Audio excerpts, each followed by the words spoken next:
कि तुम अपने खानदान के वो शेर हो जो जो माता पिता के विश्वास पर लगे कलंक को मिटाने के लिए। कुछ बच्चों को नींद आने लग गई है और वो क्लास से इस समय जा चुके हैं। लेकिन एक बात बताऊं, आंखों में नींद है पर सोना नहीं है। और यही मेरे प्यारे दोस्त वो वक्त है जो आपको सफलता दिलाएगा, इसे खोना नहीं है।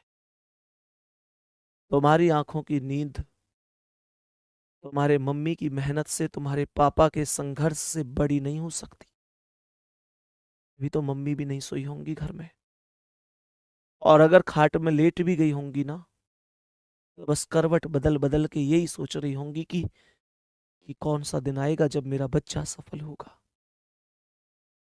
पिताजी लेटे लेटे या बैठे बैठे बस यही विचार कर रहे होंगे कि बहुत नजदीक है वो समय जब जब मेरे बुढ़ापे की लाठी मजबूत होगी और इस समाज में मैं भी गर्व से कह पा रहा हूंगा कि मेरा बच्चा भी आज सरकारी नौकर है, मेरे बच्चे के बदन पर भी आज खाकी वर्दी है।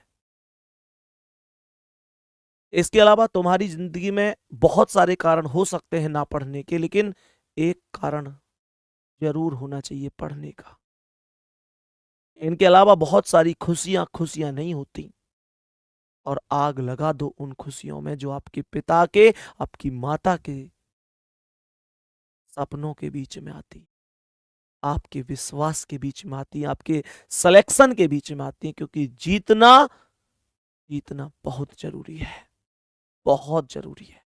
तो हमको हर बात पता नहीं है कि मम्मी पापा से लोग कैसी कैसी बात करते हैं। उन्हें दिन रात सुनने के लिए मिलता है कि क्या करेगा ये पढ़कर, ये पढ़ाई वढ़ाई नहीं करता, टाइम पास करता है, तुम्हारा बच्चा इतना जवान हो गया, इसकी शादी कर दो, या शादी हो भी गई हो तो ये कमाता क्यों नहीं है। बहुत सारे लांछन लगते हैं उनके ऊपर तुमको लेकर। क्या तुम ये साबित करोगे जमाने में कि तुम्हारी परवरिश में कोई कोई कसर छोड़ दी उन्होंने? तुम इस जमाने में ये साबित करने के लिए आए हो कि तुम अपने खानदान के वो शेर हो जो जो माता पिता के विश्वास पर लगे कलंक को मिटाने के लिए पैदा हुए हो। मेहनत तुमको करनी पड़ेगी, जी तोड़ करनी पड़ेगी, और तुम्हारे पास कोई अन्य विकल्प नहीं है। अरे तुम तो खुद आखिरी विकल्प हो अपने परिवार का, अपने पिता के मान का, उनके सम्मान का।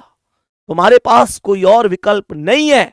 मेहनत करनी पड़ेगी। एक बार सुन लो, 1000 बार सुन लो, पड़ोसी अगर पढ़ेगा तो सिलेक्शन पड़ोसी ही लेगा, खुश उनके ही माता पिता होंगे। और तुम ये चाहते हो कि रिजल्ट के समय तुम्हारे पिता की नजरें झुक जाएं और पूरी दुनिया उनसे मजे ले जाए, तो मत पढ़ो एक भी दिन। लेकिन मैं बार बार कहता हूं कि बात अगर हम तक सीमित है तो कोई बात नहीं, और बात अगर पिता तक है तो उससे बढ़कर ना खुद और ना खुदा होना चाहिए। ये कुछ दिन की मेहनत अगर हमें सफलता के रास्ते तक लेके जा सकती है तो इस रास्ते पर चलेंगे, चाहे ये रास्ता कांटों भरा ही क्यों ना हो। मेहनत करनी पड़ेगी, जी तोड़ करनी पड़ेगी।